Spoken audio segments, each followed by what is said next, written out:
नमस्कार। एजेंडा आज तक में एक बार फिर से आप सभी का बहुत स्वागत है। इस देश में हम एक परिवर्तन का दौर देख रहे हैं। एक नई सोच, एक नई विचारधारा वाली पार्टी सत्ता पर पिछले 9 सालों से, अब तो 9.5 सालों से काबिज है। 2024 में चुनाव में जाने वाली है। शिक्षा के क्षेत्र में क्या बदलाव हो रहा है, इन सब पर चर्चा करने के लिए बेहद खास मेहमान, तालियों के साथ स्वागत कीजिए धर्मेंद्र प्रधान जी का। शिक्षा मंत्री, कौशल विकास मंत्री हमारे साथ यहाँ पर मंच पर मौजूद हैं। सर, पहला सवाल उस नाम से है जो हमने इस सेशन का किया है, भारतीयता की पाठ। आपकी सरकार की, आपकी सोच क्या है? शिक्षा के क्षेत्र में जो आप बदलाव ला रहे हैं उन पर एक एक करके चर्चा करेंगे, लेकिन जो बड़ी परिभाषा या सोच या विचारधारा आप शिक्षा क्षेत्र में ला रहे हैं, उसकी नींव और धारा किस तरफ जा रही है? देखिए, हम लोग अभी आज़ादी का अमृत महोत्सव अभी पूरा किए। अभी प्रधानमंत्री नरेंद्र मोदी जी ने अमृत काल की अंदर सभी को आह्वान किया है, 2047 तक भारत को एक विकसित देश बना के ही रहेंगे। कोई ऑप्शन हमारे सामने नहीं है। ये भारत की आवश्यकता सिर्फ नहीं है, ये दुनिया की आवश्यकता है। भारत जैसे एक संतुलित सभ्यता दुनिया की विकास की केंद्र बिंदु बने, इसीलिए हमें विकसित होना पड़ेगा, हमें आत्मनिर्भर होना पड़ेगा, हमें स्वावलंबी होना पड़ेगा, तब जाके दुनिया में एक सही संतुलन रहेगा। ये भारत की सभ्यता की सीख है। इसीलिए वो सारा विषय तब संभव होगा जब सभी चीज़ों की, ये सारे रचना की केंद्र में शिक्षा है। शिक्षा सही होगा, शिक्षा की उपज सही निकलेंगे, शिक्षा की दिशा सही होगा, तो एक अपेक्षित समाज की जो कल्पना हम कर रहे हैं, एक डेवलप्ड कंट्री की हम कल्पना कर रहे हैं, उसी रास्ते में हम जा पाएंगे। उसी दिशा में आपने सही शब्द भी चुना। भारतीयता को ही बढ़ाने से, ये कोई साम्राज्यवादी स्लोगन नहीं है, ये कोई अधिकारवाद का तत्व नहीं है, ये एक समावेशी, जिसके बारे में हम लोगों ने अभी G20 की मंच पे प्रधानमंत्री जी ने विश्व को इसी विषय के साथ इकट्ठा किया। हम संपूर्ण विश्व को एक परिवार मानते हैं। वसुधैव कुटुंबकम हमारी सभ्यता की उपज है, इसी को हम बेस बनाना चाहते हैं। इसलिए मैं आपको बधाई देता हूं। आज तक की इस एजेंडा में मैं बहुत आनंदित हूं आके, इसी शब्द के साथ भारतीयता के बारे में आपने महत्व दिया है। शिक्षा मंत्री जी, आपके कंधों पर बहुत बड़ी जिम्मेदारी है। जहां से मैं देख रही हूं, आप आने वाली पीढ़ी किस तरह से शिक्षा ग्रहण करके अपना करियर बनाएगी, उसको आप दिशा निर्धारित कर रहे हैं। सबसे पहले मैं चाहती हूं कि न्यू एजुकेशन पॉलिसी के बारे में, क्योंकि अभी भी लोगों के मन में बहुत क्लियर नहीं है। हम लोग पढ़े 10+2+3, मुझे लगता है यहां पर ज्यादातर लोगों ने वही शिक्षा की होगी। मैंने भी वही पढ़ा। आपने भी वही पढ़ा है। अब 5+3+3+4, ये क्या है? मतलब ये कौन कौन से क्लासेस होंगे? हम तो जानते हैं कि 10th का एग्जाम दिया, फिर 12th का दिया, फिर जिस प्रोफेशन में जाना था उसका ग्रेजुएशन किया। ये जो 5+3+3+4 है, ये कौन कौन से क्लास के पैरेलल्स हैं और कहां तक ले जाएंगे?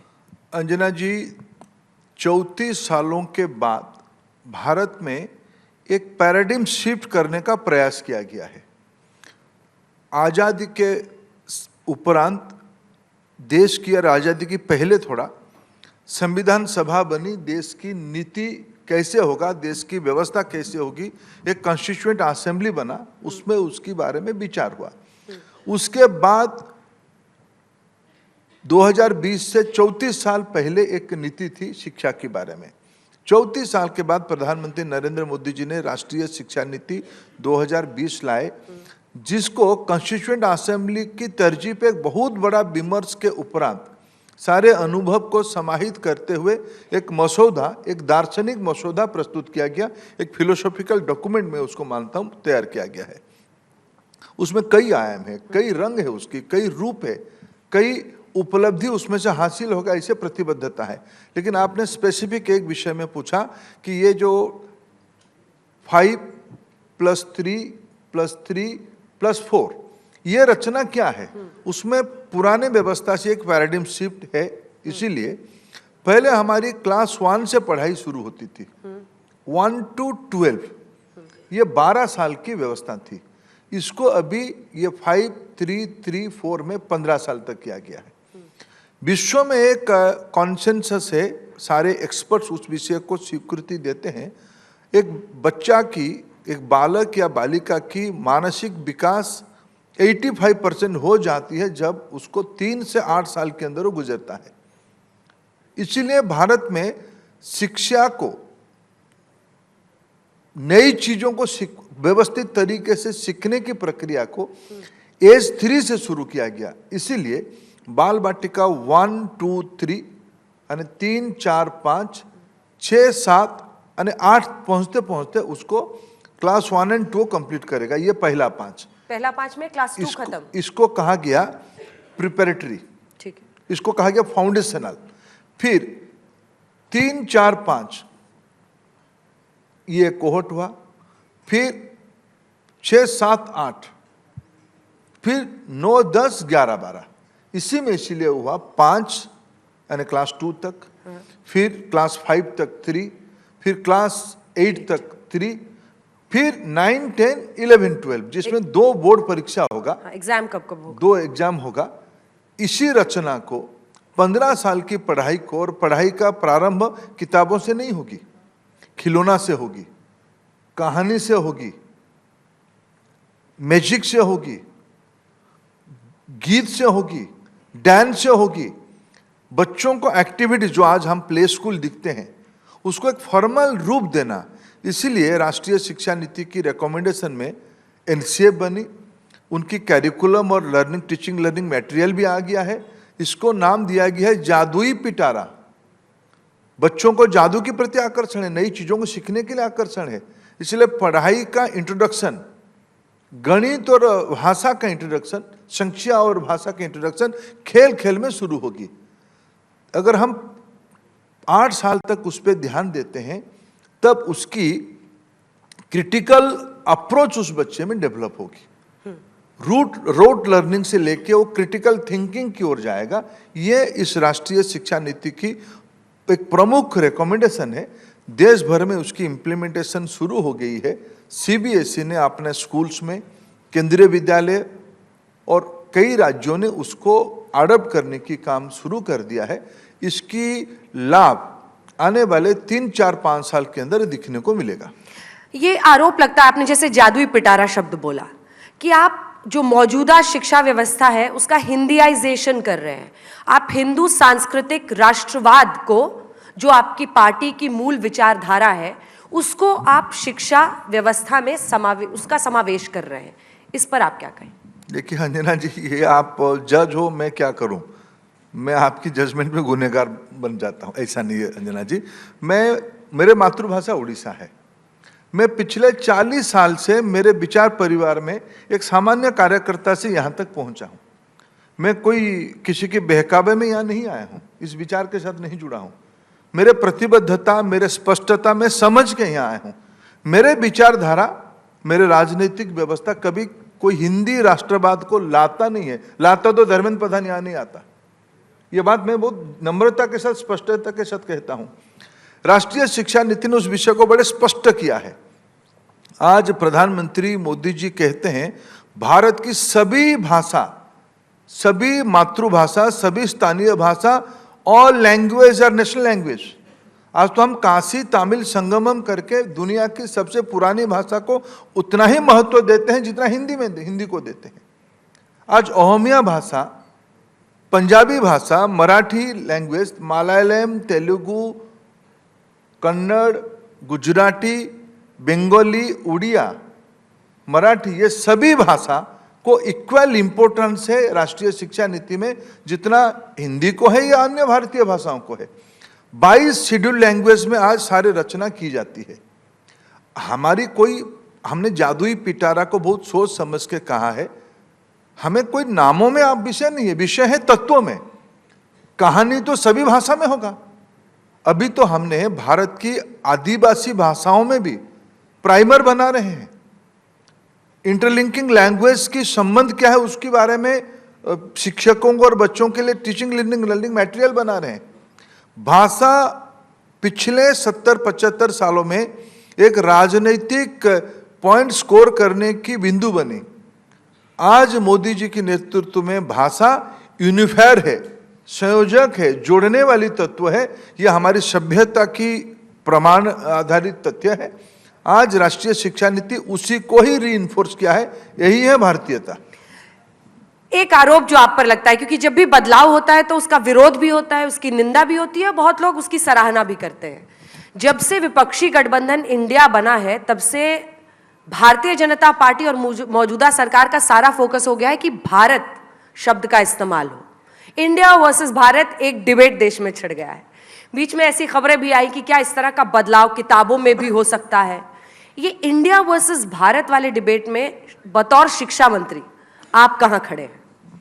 देखिए, मैं इस पूरा वितर्क को एक हमारी भारत की सभी भाषाओं में उसकी शब्दावली अलग अलग होगा, लेकिन मेरे उड़िया भाषा में भी वही है और शायद संस्कृत में भी वही है। कूप मंडूक, कुएं की मेंढक। कुएं की मेंढक को अपने ही कुएं की जो परिसीमा है उसी को ध्यान में आता है। देखो, भारत और इंडिया की कोई डिबेट हो ही नहीं सकता है।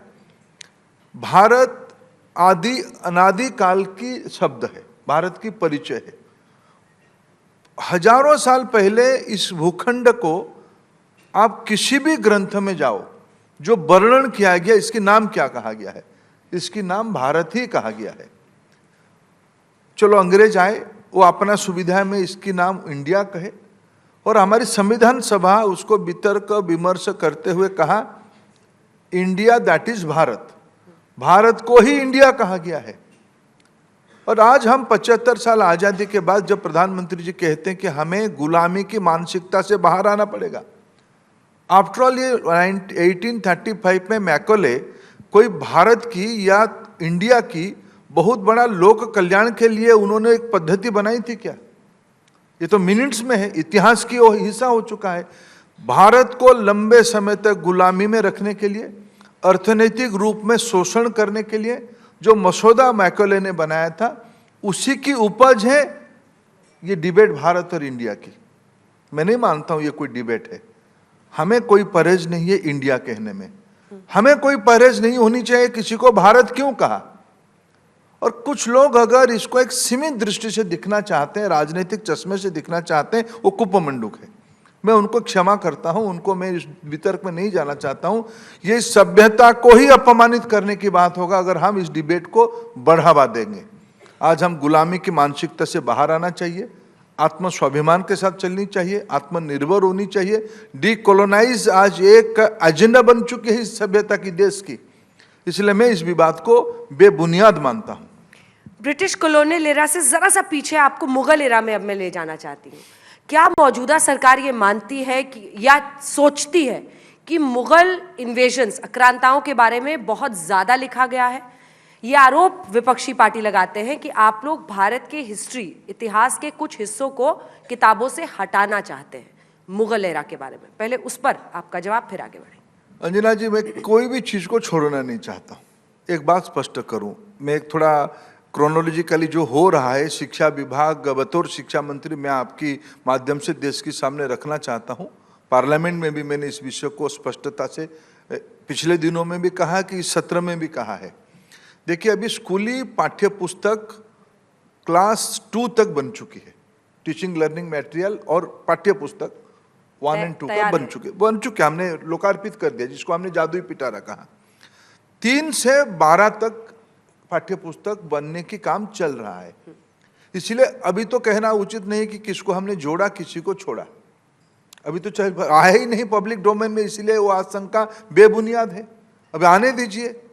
लेकिन इसमें से मैं कुछ स्पष्ट करना चाहता हूं। हम किसी को छोड़ना नहीं चाहते। हमें किसी कोई सरल रेखा को मिटाने के लिए कोई आवश्यकता नहीं है। हमें लंबी रेखा खींचने की आवश्यकता है, लंबी रेखा।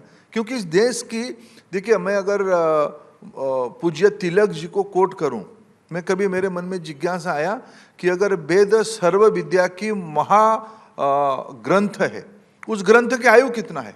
किसी के मन में डिस्प्यूट नहीं है कि वेद हमारी सबसे पुरानी ग्रंथ है, गीता उसकी उपज है। उसकी आयु कम से कम 8000 साल पुरानी है, माननीय तिलक जी ने कहा है, पूज्य तिलक जी ने कहा है। अगर हम उस समय से चीज़ों को आगे ले जाते हुए देखें कि सारा चीज़ों की ऐतिहासिक पृष्ठभूमि है। क्या हमारे देश के इतिहास 1000 साल की है क्या? क्या हम सिर्फ आक्रांताओं की विजय को ही पढ़ेंगे क्या? क्या हमारी पुराने सभ्यता जिसमें विज्ञान था, जिसमें कला था, जिसमें संपन्नता की उत्कृष्ट स्थिति थी, उसकी उस अर्थनीति को नहीं पढ़नी चाहिए? ये विवाद क्यों हो रहा है? कल मैं लोकसभा में 2 दिन पहले और कल राज्यसभा में एक तेलंगाना में एक ट्राइबल यूनिवर्सिटी की अनुमति लिया, स्थापना करने की अनुमति लिया। उस यूनिवर्सिटी के नाम रखा गया समक्का सरक्का यूनिवर्सिटी। मैं पूछना चाहता हूं, क्या इस देश की समाज शास्त्र के विद्यार्थी जानते हैं समक्का सरक्का क्या है? समक्का सरक्का भारत की केंद्रीय इलाका में, तेलंगाना के इलाका में, जिसमें कर्नाटका, मध्य प्रदेश, महाराष्ट्र, छत्तीसगढ़, उड़ीसा, झारखंड, ऐसे सारे इलाका के आदिवासी लोग इस समक्का सरक्का माँ बेटियों के साथ भावनात्मक दृष्टि से जुड़े हैं। वहाँ एक मेला होता है, उन्हीं के नाम पे हमने यूनिवर्सिटी लिखा। क्या उसको हम लेके आएंगे तो किसी को छोड़ेंगे क्या? हम तो जोड़ने वाले लोग हैं। क्या आप जानते हैं बाजी राउत कौन है? आप जानते हैं बाजी राउत कौन है? बाजी राउत उड़ीसा का एक लड़का है जो 13-14 साल में अंग्रेजों के साथ लड़के गोली खाना पसंद किया, अंग्रेज सैनिकों को नदी पार नहीं किया। क्या आज वो इतिहास का हिस्सा है क्या? इतिहास का हिस्सा नहीं है। क्या इसको आज पढ़ाई में लाना नहीं चाहिए? उस गौरव को लाना नहीं चाहिए? हम आने वाले 26 दिसंबर को वीर बालक दिवस मनाने का फैसला किया है। किसकी स्मृति में हम वीर बालक दिवस मना रहे हैं? दोनों गुरुपुत्रों को मुगलों ने सर कलम कर दिया, उनकी शहादत से इस देश की बुनियाद बनी है। क्या उन बालकों को हम याद नहीं करनी चाहिए? क्या उस सत्य को हम तथ्य में परिवर्तित करते हैं तो किसी को हम छोटा करते हैं, किसी को हम नया जोड़ते हैं क्या? हमें लगता है कि मैकॉले पद्धति के मैकॉले मीड से ग्रसित कुछ मित्रों ने भारत की आत्मा को छोटा करने के लिए जो रचना षड्यंत्र हुई थी, उसी जाल में फंसे हुए थे। आज हमें अवसर मिला है 21वीं सदी में, जब हम कहते हैं कि हमारी राष्ट्रीय शिक्षा नीति एक दार्शनिक तत्व है। अभी 2 दिन पहले ईरान की एक थिंक टैंक की, जिसकी नाम है सादी फाउंडेशन, जो पर्शियन लैंग्वेज की एक हमारी केंद्रीय साहित्य अकादमी की ततुल्य संगठन आप मानिए, उनकी प्रमुख आए थे मिलने के लिए मेरे को। मैंने जिज्ञासा बसत पूछा कि भाई आप कैसे मिलना हुआ, आप आए कैसे? मेरे को साहब मैं एक किताब लेके आया हूँ, जिस किताब की नाम है सियासते मेली अमुजेस। मैंने पूछा इस किताब की अर्थ क्या है? बोले ये भारत के बारे में किताब है। बोले किताब की नाम अर्थ क्या है? बोले कि राष्ट्रीय शिक्षा नीति। अंजना जी, आज दुनिया की ईरान, मैं नम्रता के साथ कहता हूं, अन्य कोई देश ने, ईरान ने भी आज भारत की राष्ट्रीय शिक्षा नीति की किताबों को, पॉलिसी पेपर को अनुवाद करके हम क्या कर सकते उसमें वो पोजीशनिंग कर रहे हैं। और मेरे देश में कुछ मैकॉले विचार प्रभाव में विश्वास करने वाले लोग कुछ इस बड़े कामों को छोटा करने का प्रयास करते हैं। प्रजातंत्र है, उनको अपना काम करने दीजिए। देश उस मिजाज में अभी नहीं है। देश आगे लंबी छलांग लगाने के मूड पे आ चुका है। हम अपना काम करेंगे। जिनको हम कह रहा हूँ प्रजातंत्र है, उनको अपना काम करने दीजिए। यूनाइटेड अरब एमिरेट्स में भी आप वहां पर गए थे और सीबीएसई का एक दफ्तर वहां खुल रहा है। जी, हमने अभी आईआईटी भी खोले। अफ्रीकीय देशों में आईआईटी खुल रहा है। हम विश्व की अच्छे इंस्टीट्यूशंस को भारत में लाने का न्योता दे रहे हैं। इसके लिए पॉलिसी बनाए। शिक्षा तो हम तो भारतीय व्यवस्था में हम तो विद्या को दान मानते हैं। विद्या दानम सबसे पुण्य काम हम मानते हैं। विद्या लेना किसी से, विद्या देना किसी को, हमारी कोई परहेज नहीं है। हम तो एक नई भारत की नई पीढ़ी एक नई माहौल के अंदर जा चुका है। अब आज की राजनीति पर असल विवाद पर पहुंचते हैं। Modi era versus Nehru era. वो कह रहे हैं कि नेहरू जी के इर्द गिर्द जो भी इतिहास है उन हिस्सों को भी कम करके आप मोदी जी की सफलता है चंद्रयान-3, मोदी जी के कटआउट्स के साथ सेल्फी पॉइंट्स यूनिवर्सिटीज में बने, आप मोदी जी को तो ग्लोरीफाई कर रहे हैं, लेकिन नेहरू एरा को आप छोटा कर रहे हैं। इस पर आपका जवाब। देखिए, यह तो एक अनावश्यक विवाद है। सभी माननीय प्रधानमंत्रियों की अपने अपने भूमिका रही, इस देश को बनाने में अपने अपने योगदान रहा है। यह मैं नहीं कह रहा हूं, मेरे नेता माननीय प्रधानमंत्री नरेंद्र मोदी 2014 में जब चुन के आए, संसद के अंदर जब उन्होंने पहला बोलने की अवसर उनको मिला संसद में, इन्होंने कहा है, ऑन रिकॉर्ड है, कि अब तक जिन महानुभावों के हाथों में इस देश की बागडोर रहा है, सभी की योगदान से देश यहां तक पहुंचा है। हम नेहरू जी की योगदान को छोटा नहीं करना चाहते, नहीं भी कर सकते, हम कौन होते हैं छोटा करने के लिए। लेकिन कुछ तथ्य है। मैं उल्टा एक पूछता हूं, क्या सरदार पटेल की योगदान इस देश को जानने की आवश्यकता नहीं था? क्या उस समय की राष्ट्रीय नेतृत्व की केएम मुंशी की संविधान सभा में रोल के बारे में जानकारी सही तरीके से आना नहीं चाहिए था? क्या बाबा साहेब आंबेडकर जी की विचार प्रखरता के साथ समाज के सामने आना नहीं चाहिए था? आने दिया गया है क्या? क्या पटेल जी की प्रतिमा, दुनिया की सबसे बड़ा प्रतिमा प्रधानमंत्री मोदी जी बना के कोई गुनाह किए? अगर मोदी जी ने उनको बनाया और हम मोदी जी का प्रशंसा किए, तो आप कहोगे कि मोदी एरा को हम महत्व देते हो। अगर मोदी जी भगवान बिरसा मुंडा की जन्मदिन को जनजाति गौरव दिवस के रूप में मनाने का फैसला करते हैं, आप कहोगे उसमें राजनीति होती है, मोदी एरा की आप महत्व देते हो? क्या चंद्रयान-3 में मोदी जी चले गए वैज्ञानिकों को प्रशंसा करने के लिए, उसको हमने चंद्रयान की एजुकेशन मॉड्यूल में लिख दिया, कोई गुनाह कर दिए क्या? यह असहिष्णुता क्यों है? क्योंकि कुछ लोग, मैं आपसे क्षमा याचना करते हुए इस विषय को कहना चाहूंगा, कुछ लोग मानते हैं, विशेष करके कुछ खानदान के लोग, कुछ परिवार के लोग मानते हैं देश उनकी जागीर है, देश में उन्हीं की एकाधिकारवाद रहनी चाहिए, बाकी कोई कैसे आ सकता है? गरीब की लड़का नरेंद्र मोदी कैसे लोगों की आस्था को ले सकता है? ये आस्था लेने के तो ठेका हमको ही मिला है। ये जो एक सामंतवादी फ्यूडल माइंडसेट है ना, इसी को लेकर कॉन्फ्लिक्ट हो रहा है। और ये लोग भूल रहे हैं कि देश में डेमोक्रेसी ही है, यहां कोई तानाशाह नहीं है, किसी की जागीर नहीं है, किसी की घराने की ये संपत्ति नहीं है, देश की चीज है, देश ने तय किया है। इसलिए कोई नेहरू बात को छोटा करना, मोदी बात को बड़ा करना, यह वितर्क अनावश्यक है। सभी प्रधानमंत्रियों को अपना अपना योगदान है। आज की प्रधानमंत्री आप ही लोग तो निकालते हो, विश्व की सबसे लोकप्रिय नेता है, देश के अंदर सबसे बड़ा अप्रूवल रेटिंग प्रधानमंत्री जी का है।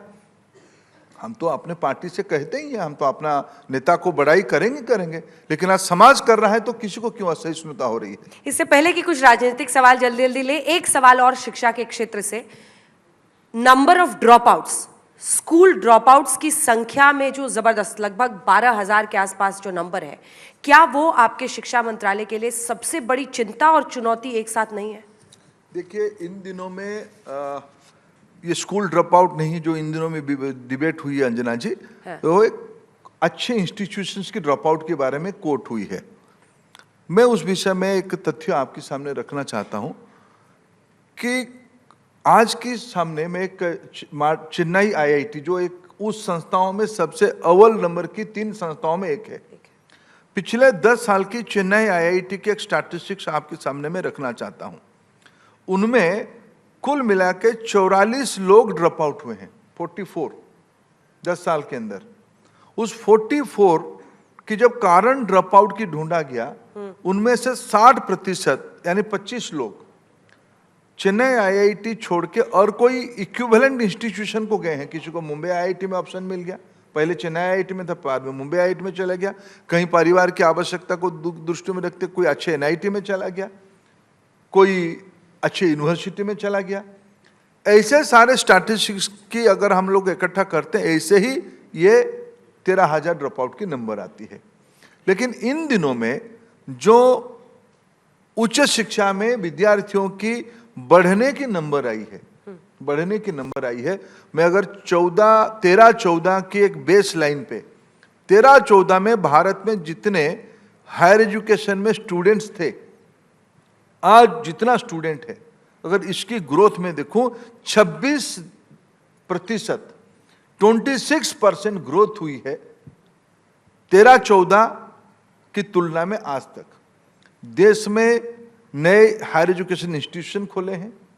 आज 1100 तक यूनिवर्सिटी इक्विवेलेंट यूनिवर्सिटी है, इंस्टीट्यूशन है।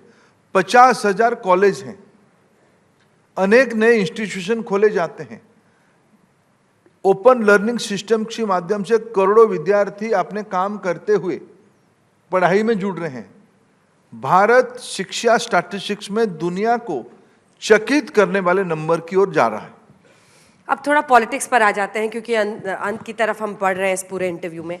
हाल के 5 राज्यों के चुनावी नतीजों में राजस्थान, मध्य प्रदेश और छत्तीसगढ़ में मिली जीत, लेकिन ओडिशा, देखिए प्रधानमंत्री नरेंद्र मोदी का उज्ज्वला योजना जो उनके लिए सबसे प्रिय था, माताओं के लिए कि उनके लिए सुरक्षित तरीके से वो घर में खाना बना पाएं, उज्ज्वला मैन, आप उसके कर्णोधार बने। दूसरी तरफ अब NEP, न्यू एजुकेशन पॉलिसी भी आप ही लागू करा रहे हैं।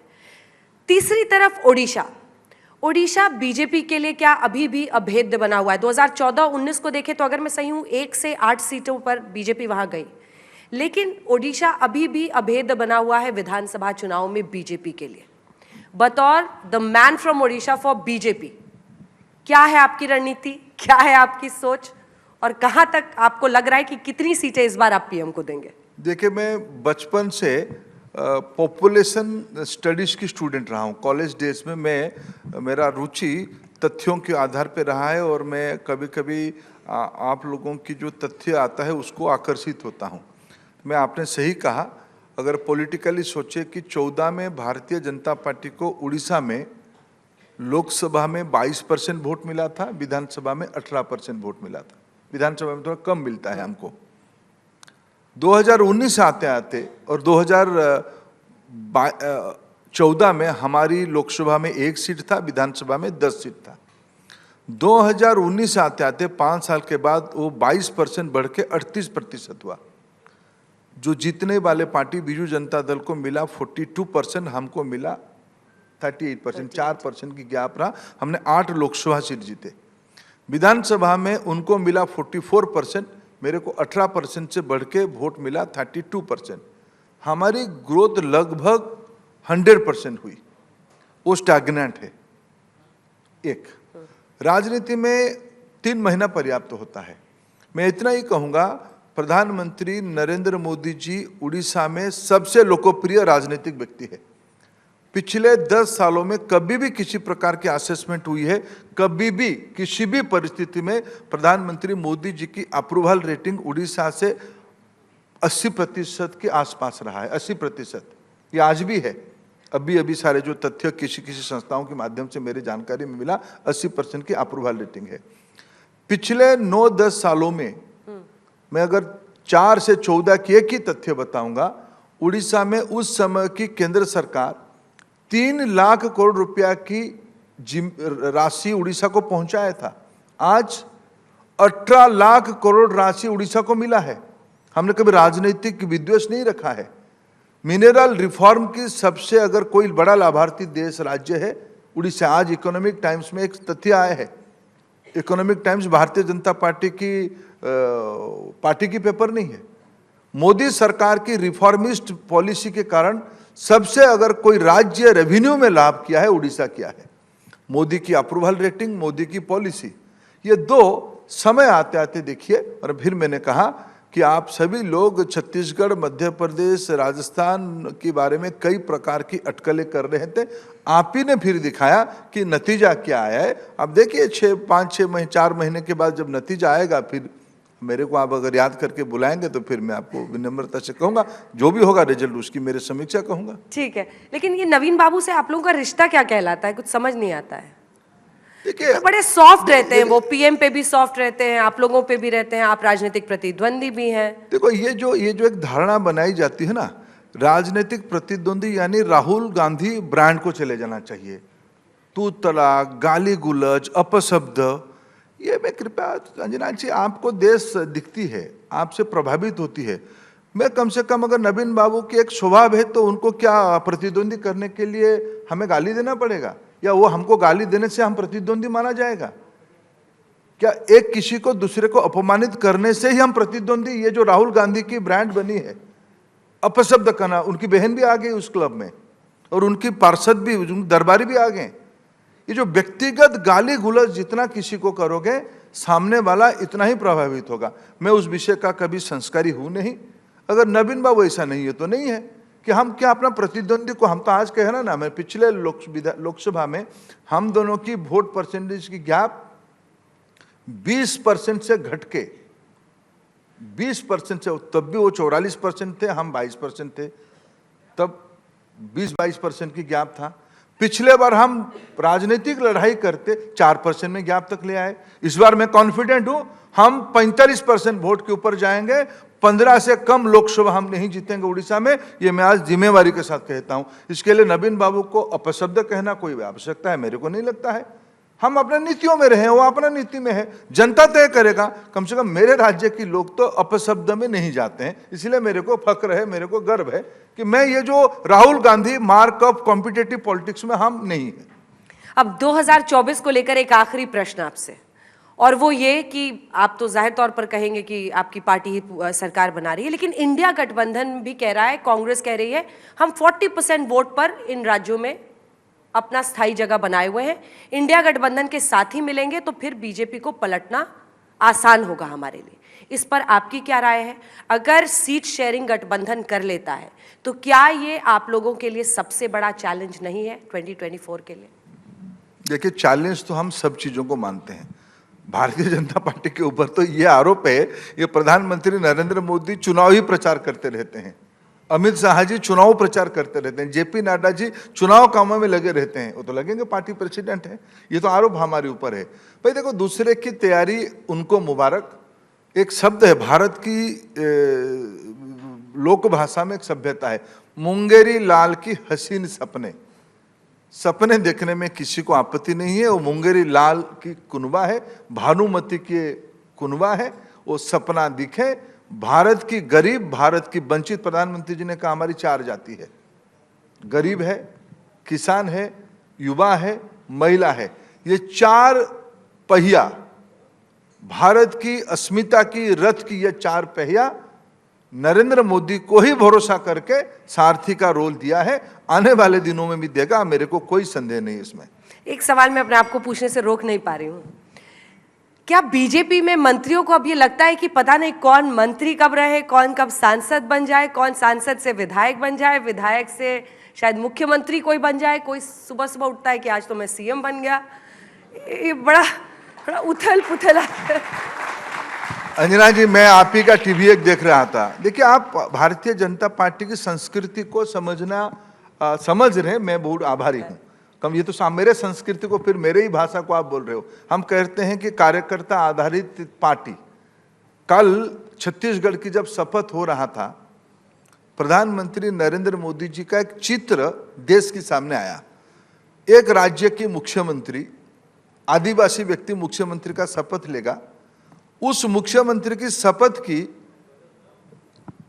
टेबल कुर्सी सजाने के काम कौन कर रहा था? प्रधानमंत्री मोदी कर रहे थे। ये मेरे पार्टी है। मैं बहुत शुक्रगुजार हूं आपको, मेरे पार्टी की संस्कृति को आपने समझा। हम किसी भी काम को छोटा बड़ा नहीं मानते, सबकी। धर्मेंद्र प्रधान जैसे लाखों कार्यकर्ता इस पार्टी में है, उनको, मेरे को अवसर मिला, प्रधानमंत्री जी ने मेरे पे आस्था जताई, विश्वास प्रकट किया, मेरे को ये सौभाग्य मिला है। लेकिन इसके अर्थ नहीं कि मैं ही हूं। ये जो खानदानी वाले पार्टी है ना, सामंतवादी पार्टी, उनको लगता है कि और कोई हो ही नहीं सकता है, हम ही हम है। हम ऐसे इस गलतफहमी में हम नहीं है, हम सभी लोग इक्वल हैं। हमको मौका मिला, हम ये काम कर रहे हैं। असंख्य कार्यकर्ता, लक्षावधि कार्यकर्ता जिनको मौका मिलने से ये काम करेंगे। कल तो एक नतीजा आपने देखा, नजराना आपने देखा, राष्ट्रपति, प्रधानमंत्री जी और राज्यपाल दोनों कुर्सी टेबल ठीक कर रहे, मुख्यमंत्री शपथ ले ठीक से। ये मेरे पार्टी की संस्कृति है, ये भारतीयता है, यही तो भारतीयता है। इसी के पाठ आप पढ़ा रहे हो, मैं खुशी हूं। इस वाइवा में आप आए और आपने तमाम सवालों के जवाब दिए। अब एग्जाम का टाइम भी करीब है 24 के लिए। बहुत बहुत धन्यवाद आपका शिक्षा मंत्री जी, हर सवाल पर आपने जवाब दिया। तालियों के साथ अभिनंदन आपका, बहुत बहुत धन्यवाद।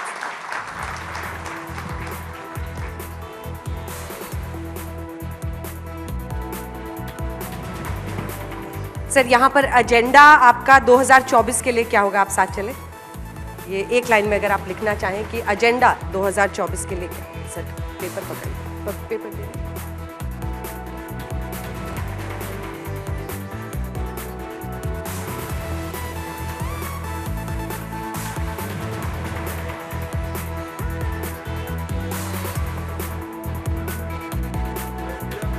वही मैं सोच रही थी कि डॉक्टर साहब का प्रिस्क्रिप्शन है क्या? अंजना जी, मेरे हस्ताक्षर बहुत ही खराब है। मैंने उड़िया में लिखा गौरवशाली भारत। बहुत बहुत धन्यवाद सर। गौरवशाली भारत।